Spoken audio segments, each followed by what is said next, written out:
नमस्कार, स्वागत है आप दर्शकों का। आप देख रहे हैं न्यूज़ 18 का डिजिटल प्लेटफॉर्म। मैं हूं आपके साथ रजनी चौबे।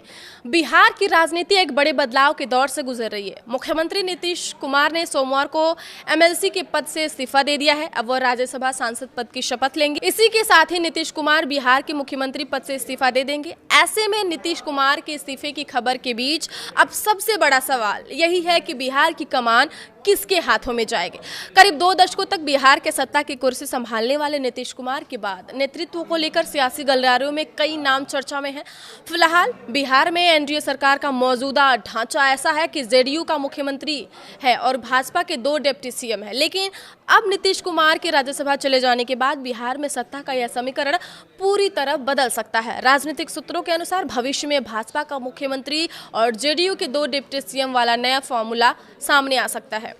हालांकि जेडीयू के कई नेता इस नए फॉर्मूले को नकार रहे हैं। जेडीयू नेता चाहते हैं कि बिहार में फिर से सीएम जेडीयू ही बने। वहीं सियासी गलियारे में एक चर्चा यह भी है कि बिहार में बीजेपी का सीएम और जेडीयू का सिर्फ एक डिप्टी सीएम होगा। अगर ऐसा होता है तो यह बिहार की राजनीति में बड़ा बदलाव माना जाएगा।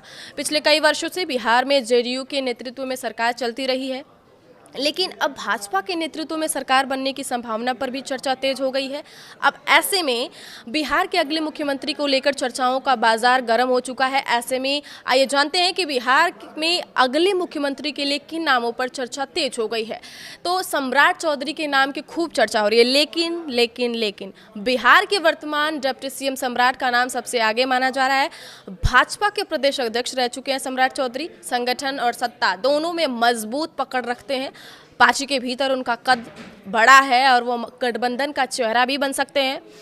नीतीश कुमार ने भी समृद्धि यात्रा के दौरान सम्राट चौधरी के नाम पर कई बार इशारा किया, लेकिन राजनीतिक विश्लेषकों का मानना है कि बीजेपी सीएम संगठन के किसी पुराने चेहरे को ही सीएम बनाने के फॉर्मूले पर काम करेगी।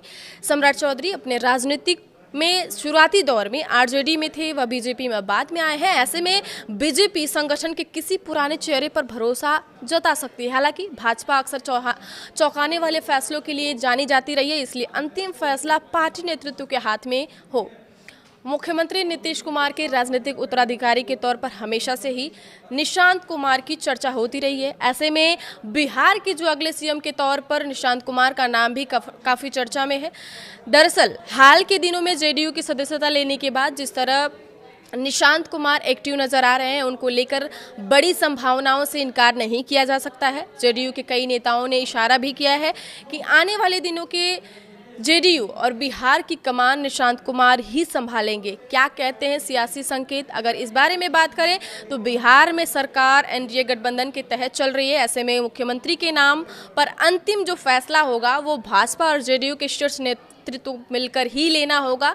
जातीय समीकरण, राजनीतिक संतुलन और आगामी चुनावों को ध्यान में रखते हुए नया चेहरा तय किया जाएगा। राजनीतिक विश्लेषकों का ऐसा भी मानना है कि अगर मुख्यमंत्री ऐसा होगा जो न सिर्फ गठबंधन को संतुलित न रख सके बल्कि बिहार की राजनीति में स्थिरता भी बनाए रखे। नीतीश कुमार के जाने के बाद जो सियासी खालीपन बना है उसे भरना आसान नहीं होगा। फिलहाल बिहार की राजनीति में हलचल तेज है और हर दिन नए समीकरण बनते बिगड़ते नजर आ रहे हैं। अब सबकी नजर इस बार पर टिकी है कि एनडीए नेतृत्व किस नाम पर मुहर लगाएगी। आप भी कमेंट बॉक्स में कमेंट करके जरूर बताइएगा कि अगला सीएम क्या सम्राट चौधरी बनेंगे या नीतीश कुमार के बेटे निशांत कुमार। आगे की खबरों के लिए आप देखते रहिए न्यूज़ 18 का डिजिटल प्लेटफॉर्म। धन्यवाद।